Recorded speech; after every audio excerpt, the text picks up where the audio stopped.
Next topic is new role of Do you know? non-vitamin K oral anticoagulant in ACS and COVID-19. May I invite the speaker, Dr. R.K. Jha from Jharkhand. Before you start, sir, we have the sponsor for the session. Yeah, please start. Do you know which Indian pharma company has consistently launched innovative first in India products? Presenting MCure Pharmaceuticals. With over 500 scientists, we are pioneers in chirality. We have been making a healthy difference to countless families. With cardiology at our heart, we have strived to give you better products always.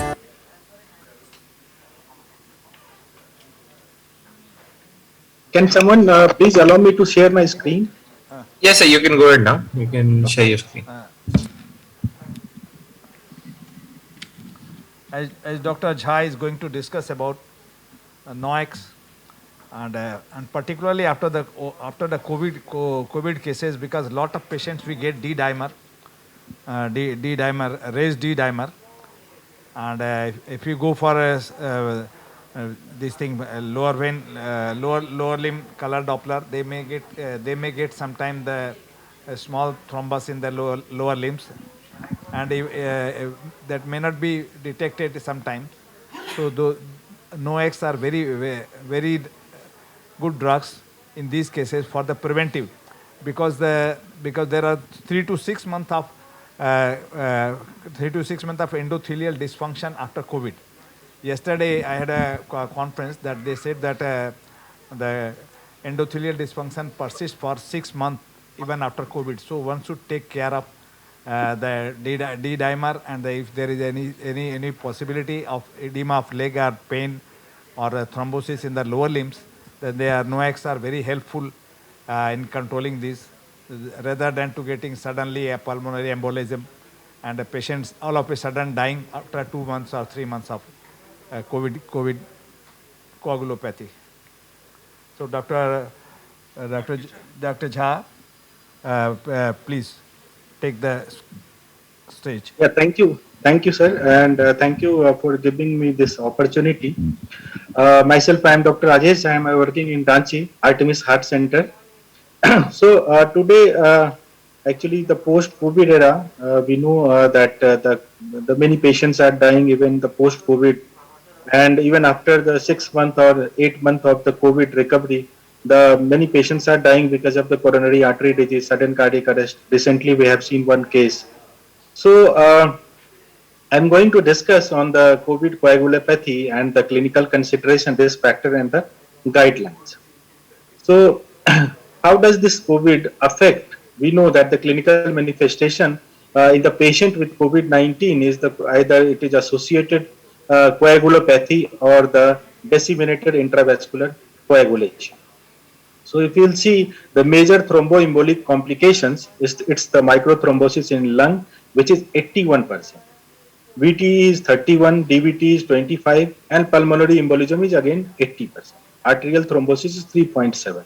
So basically it is involving the major veins and also the micro venous system of the lung, which is usually seen on the CT scan when the patient is in the extreme stage of the COVID. That is, they are ICU they are admitted in ICU and they are ventilated. Then only we can see these changes, microthrombosis on the CT scan in the form of the perfusion defect. But if the patient is in the initial stage, we cannot predict even on the CT scan that there is the microthrombosis changes is going on. The common problem with the COVID-19 patient is another, that is the catheter-associated thrombosis, because the most of the patients who are admitted in the hospital, they are catheterized, and we are facing this problem of the catheter-associated thrombosis. Again, the clotting of the vascular access catheters, which is again another complication. In the form of the other complications like the mesenteric and the bowel ischemia, limb ischemia, acute coronary syndrome, stroke, these all are the complication, and almost each and every one from us have seen these complications. Like I have seen one case where the patient presented with the upper arm ischemia.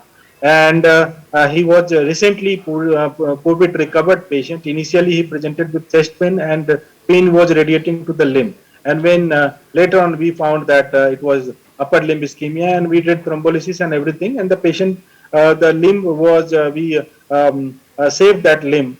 But this is also one of the presentation. Acute coronary syndrome, we know many patients present with either in the post-COVID or in the pre-COVID era.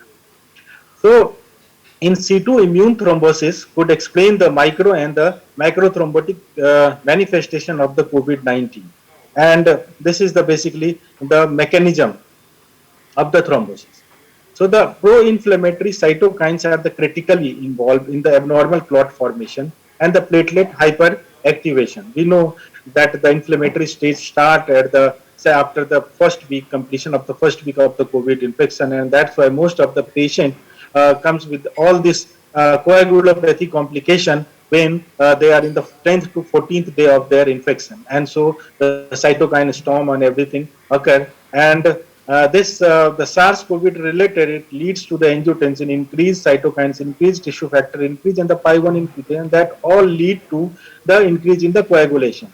Again, the patient related is the age, male sex, especially in the male, this was seen more than the female. The obese patient, in the chronic lung disease patient, hypertensive, cardiovascular morbidity patient like the heart failure patient, or immobilized patient. So these are the group of the patient where this clot formation was more than compared to the other group of the patient. Pneumonia related, like the patient is in the ICU, ventilated, central vein catheterization was done, endothelial damage and increase in the von Willebrand factor is there, then the increase in the HIF1. So these all are the factor that is the pneumonia related, and where there was the more platelet hyperactivation and more coagulopathy we have seen. The hypercoagulability is an important hallmark of the inflammation, and this inflammation we generally measure in the form of the elevated level of D-dimer or fibrin or fibrinogen degradation product,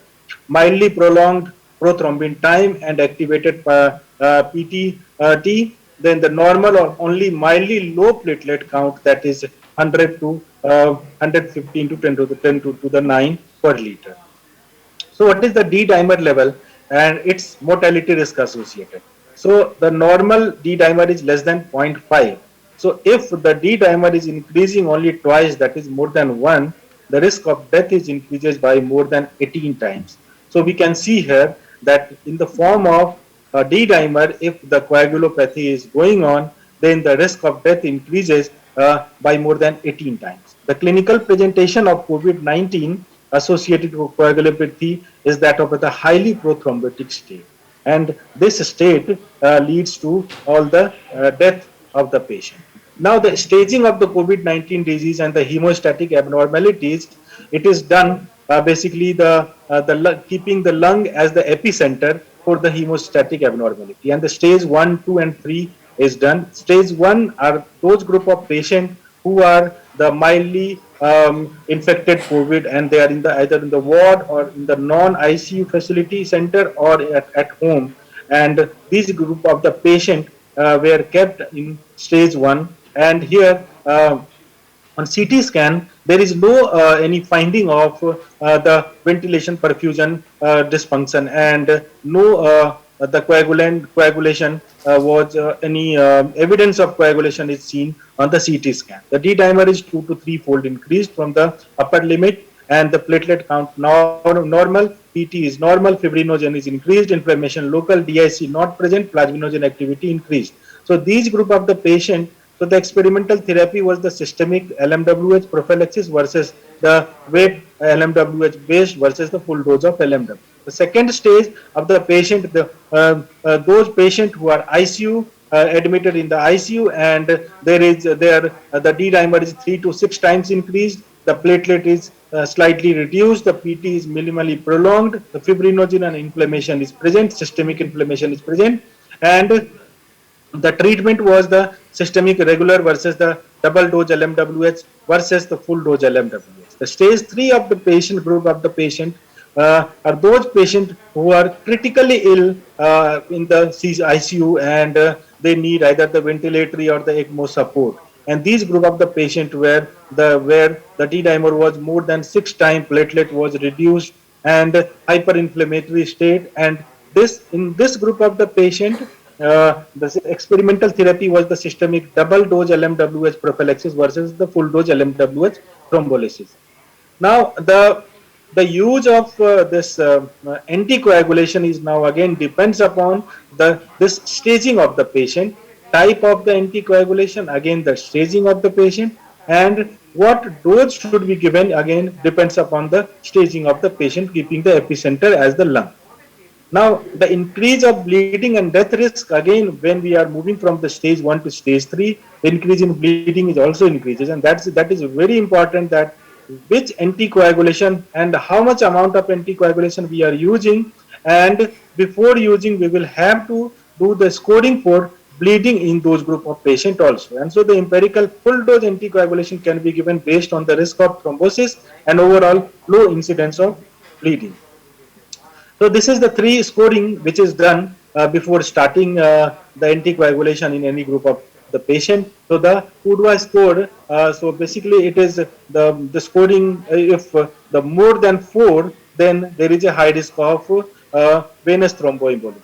Now the Hasbleed score, if it is more than score is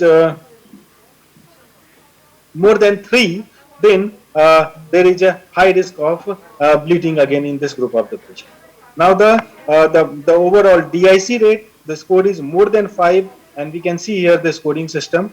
So we will have to assess the patient depending upon this 3 score, whether there is a high risk of the VT. If the more than 4, then VT, then we will have to use the anticoagulation. If the Hasbleed score is more than 3, then it's a high risk of bleeding, so we'll have to manage the anticoagulation accordingly. And if there is a high risk of DIC, if the score is more than 5, then again we will have to reconsider for the anticoagulation in that group of patient. Now the guideline for the anticoagulation in hospitalized patient more than 18 years of age, that depends on the critically ill and the non-critical. If the patient is critically ill, DVT prophylaxis, then the high suspicion and the risk for the thrombosis, any evidence of thrombosis, worsening hypoxemia despite the improving X-ray and the good lung compliance, and the D dimer is more than 5,000. If it is present, then these patients are high-risk patients, and indication for the therapeutic anticoagulation is as per the enoxaparin 1 mg per kg subcutaneous twice a day, or heparin 18 unit per kg per hour IV with the standard bolus and the titration per protocol, that is the initial rate of 2000 unit per hour. The patient escalated to therapeutic anticoagulation based on the D dimer if more than 5,000 may resume the high dose of prophylaxis, and the once D dimer decreases to less than 2000, the DOAC and the warfarin can be used. Do not use for critically ill patient. May consider use in patient with the anticoagulation anticipating discharge. That is, in the high risk patient, we cannot use this oral. We should use the subcutaneous heparin or IV heparin. And if you are planning to discharge the patient, we can start with the oral anticoagulation, either in the form of the newer anticoagulation or the warfarin, the older. If the high suspicion is not present, then the high dose prophylaxis in the form of the enoxaparin 0.5 mg per kg subcutaneous twice a day, and the enoxaparin 0.5 mg subcutaneous once daily as per the protocol. All ICU patients should have 4 extreme venous ultrasound every 7 days to evaluate the need for the therapeutic anticoagulation. Now, the patient recovers from this, then the extended thromboprophylaxis up to 45 days post-discharge. So that is important that after the discharge, up to 45 days minimum, all the patients should take the oral anticoagulation with the dose of the rivaroxaban 10 mg per oral once daily, and the enoxaparin, if needed, then the 40 mg subcutaneous once a day. And keeping in mind that the creatinine clearance should be more than 30. If it is less than 30, then the enoxaparin 30 mg subcutaneous once daily, or heparin 5,000 unit subcutaneous 8 hours. If it is non-critically ill patient, then if the BMI is less than 40, then enoxaparin 40 milligram once a day. BMI is more than 40, then enoxaparin 40 milligram twice a day. More than 50, 60 milligram twice. Critical clearance is less than 30, then a dose should be adjusted accordingly. So this is the protocol for the start of the treatment. Now, the specific recommendation for the NOACs during the COVID-19, that the SARS-CoV-2 infection, the COVID-19 patient with the DIC risk, prophylaxis, low molecular weight heparin or the unfractioned heparin. Heparin, there is two group of the patient where we can see the heparin-induced thrombocytopenia or the COVID-19 associated thrombocytopenia. So in that group of the patient where because of the heparin or COVID-19 induced thrombocytopenia is there, we can use NOACs. What is the advantage of NOAC is that it is effective inhibition of activated coagulation in DIC and the alternative choice in the heparin induced thrombocytopenia. The disadvantage is that it is having interaction with the so many antiviral medication which is used in the treatment of the COVID-19. It is not suitable for the mechanical heart valve and the severe renal or liver dysfunction. In that case, we will have to use warfarin in place of NOAC. So the extended anticoagulation for the COVID-19 patient post-discharge, the criteria is modified improved VT score more than 4, modified improved VT score more than 2 with the D-dimer value of more than 2 of the upper limit, age should be more than 75, if the age is more than 60 with the D-dimer value of more than 2 of the upper limit, and the age in between the 40 to 60 with a D-dimer value of more than 2 of the upper limit, and the history of VTE or with diagnosed malignancy. So in that group, the LMWH should be used up to 14 days. Then the rivaroxaban 10 milligram per oral once daily for 31 to 39 days. That is the post-discharge, and it should be avoided in the severe hepatic and the renal dysfunction. And betrixaban 160 milligram on the first day, followed by the 80 milligram once a day for 35 to 40 days. Now the apixaban, basically in India, rivaroxaban and the apixaban is the only available. So the apixaban 2.5 milligram twice a day per day is the dose. Now the contraindication is in the renal insufficiency, warfarin is preferred over the DOA with the INR monitoring. eGFR is 30 to 15, that is the less than 30 and more than 15. Apixaban 2.5 milligram twice a day may be used. If eGFR is less than 15 and patient is ESRD on dialysis, it is preferable to better to avoid DOACs. But the recommendation also says that in the dialysis patient, apixaban 2.5 milligram twice a day if at eGFR less than 15 and 5 milligram 2 times per day in patient with ESRD on dialysis, since it is partially dialysable. If we'll see all the medication that which we were using for the COVID-19 infection, so all the medication almost having some interaction, but the LMWH, unfractionated heparin and the fondaparinux, these all three have no interaction with any of the medicine which is used for the COVID-19. Now the clinically evidence on the NOAC in COVID-19 coagulopathy, if you'll see, the benefit of anticoagulation therapy is risk of mortality at 30 days. The patient who are not on anticoagulation, and this is on prophylactic anticoagulation. So there is a 27% decrease in the risk of mortality at 30 days if the patient is on the anticoagulation. Again, on the inpatient patient, if the patient is on anticoagulation, again risk of inpatient mortality is 31% reduction, which is very significant, and that's why role of the prophylactic anticoagulation therapy post-discharge on even in the ICU setup is very important. Now again, the rivaroxaban is safe to use in patient who recovered from the pneumonia due to COVID-19. If we will see the mild and the severe pneumonia, so in this group also the oral anticoagulation with the rivaroxaban versus the thromboprophylaxis in patient recovered from the COVID-19 pneumonia, and this was shown that the first and second month of follow-up, the incidence of thrombotic and the hemorrhagic event was low in patient with a history of severe and mild pneumonia. And so the role of the prophylactic anticoagulation is very important. If we'll see the summary of ongoing antithrombotic therapy trial in COVID-19, So these all are the outpatient setting and the ward setting trials, and we are waiting few have came also, and we are waiting for the other trials, that is the on the use of fibrinolytic therapy, direct oral anticoagulation, aspirin, and the other antiplatelet agent. And if we'll summarize this, then the clinical presentation of COVID-19 associated coagulopathy is that of a highly prothrombotic state, and the anticoagulant treatment with 24 hours of the hospital admission reduces mortality in severely affected COVID-19 patient. The NOACs may be ideal when it is difficult to differentiate between the COVID-19 induced and the heparin induced thrombocytopenia, and the extended thromboprophylaxis up to 45 days post discharge should be given.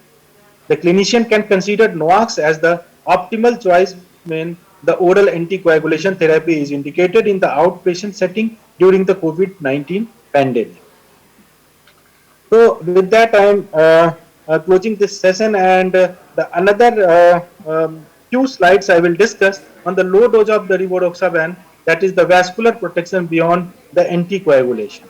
So this is the very basically question whether we can use in the rivaroxaban or the NOACs in chronic coronary artery disease or the acute coronary syndrome.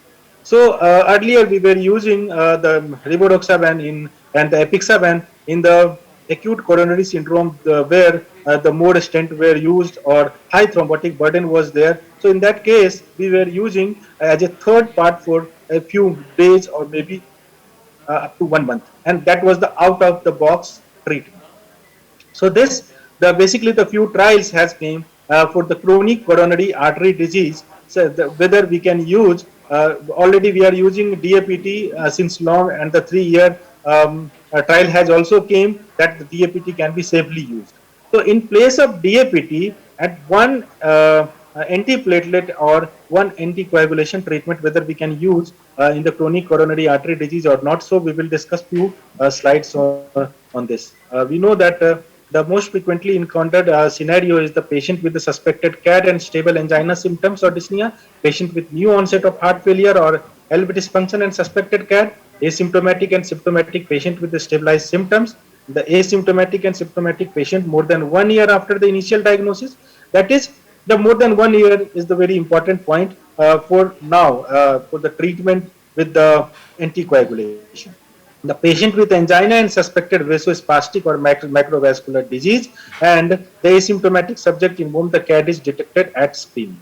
So these are the medication we everybody know for this. So is there scope for the improvement with the current antithrombotic regimen? That is the major question. And also it is very important that the antithrombotic agent, if we are using, we will have to balance in between the ischemic risk and the bleeding risk. That is very important because this is the epicenter. If we are using anticoagulation with the antiplatelet agent, we will have to keep in mind whether there is a risk of bleeding or whether there is a ischemic. Ischemic risk we can use. If there is a more bleeding risk, we cannot use this. And so that we will have to evaluate as per the protocol and also the guidelines. The one guideline, the antithrombotic in patient with the CCS in sinus rhythm is adding a second antithrombotic drug to aspirin for long-term secondary prevention should be considered in patient with the high risk of ischemic event and without high risk of bleeding. So that is 2A.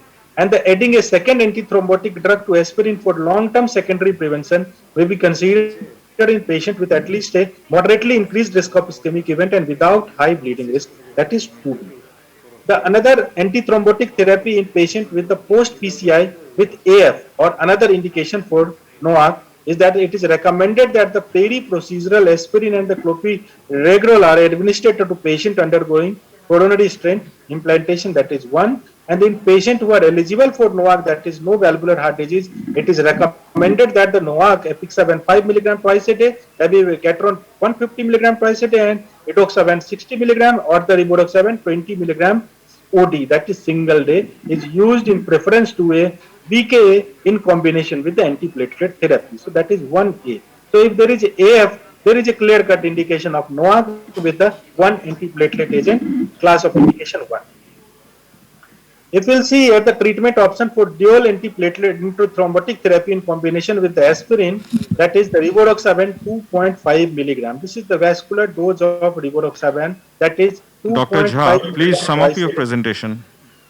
Yes, so concluding this, that the clinical, the COMPASS trial was there, and the NICE guideline has given that the rivaroxaban plus aspirin is recommended as an option for preventing thromboembolic event in adult with CAD or symptomatic PAD who are at high risk of ischemic event. And the recent US FDA guideline says that to reduce the risk of MACE with the chronic CAD and the PAD, dose and administration of the rivaroxaban is 2.5 milligram orally twice daily with or without food in combination with the aspirin 75 to 100 milligram once daily. Thank you. Thank you, Dr. Jha, for finishing in time. So now we may have a few questions, if any. We can take a couple of questions. Yes. Please give a mic to him.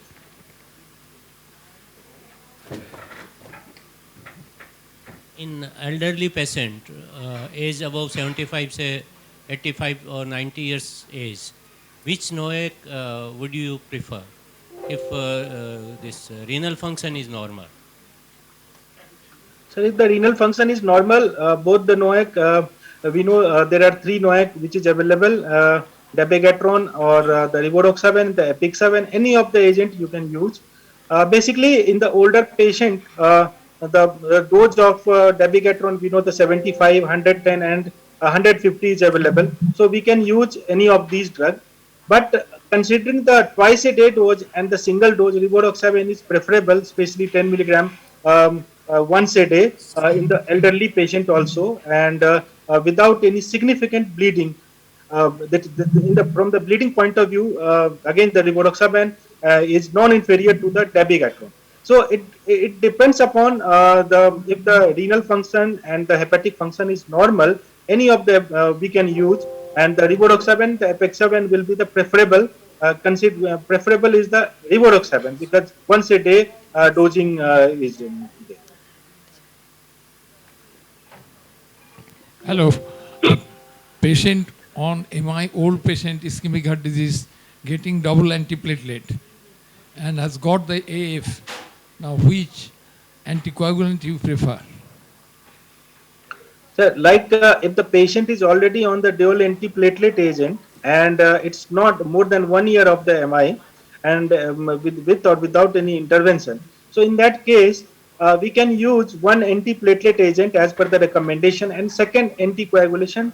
Again, the dosing, if we'll see the twice a day or once a day, then once a day will be the preferable dose with the aspirin. And so the rivaroxaban, the vascular dose is now 2.5 milligram twice a day.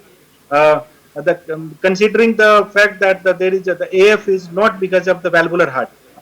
So we can use any of the anticoagulant, newer anticoagulant, because both all are having twice a day dosing. And the trial, that is the COMPASS trial, and the newer trial is on the rivaroxaban, and it says that there was no significant bleeding with the one antiplatelet and one anticoagulant agent. So we can use rivaroxaban. Even if we are comfortable, we can use apixaban and the dabigatran also. In case of idiopathic thrombocytopenic thrombocytopenia, say lady 65 years old with having platelet count of 25,000 and she developed DVT. So how should we go? I think in ITP patient where there is a thrombocytopenia, we don't know exactly the cause. So in that case, initially we should avoid heparin, and we should give the newer anticoagulant agent because it is having least chances of thrombocytopenia. As in the we have seen in the slides also that in the COVID patient who are there is a thrombocytopenia because of either heparin or maybe the COVID. In that case, rivaroxaban was advised, and so in that case we can use rivaroxaban for the DVT as per the recommended dose. I have a question for you, Dr. Jha. a patient who is past 1 year after intervention, after a event, ACVD event. Now, he was on triple therapy initially and then continued with the DAPT for the rest of the this 1 year period. And then, since this patient has AF, do you prefer anticoagulation and stopping antiplatelets altogether after 1 year? Sir, the indication is very clear that if the patient is having more ischemic risk, that is, the more triple vessel disease was there earlier, more number of stent was used, or the patient is having so many risk factors like diabetic, uncontrolled diabetic, or there is a more evidence of the ischemic event, then in that case we should switch over from the dual antiplatelet to one antiplatelet and one anticoagulant.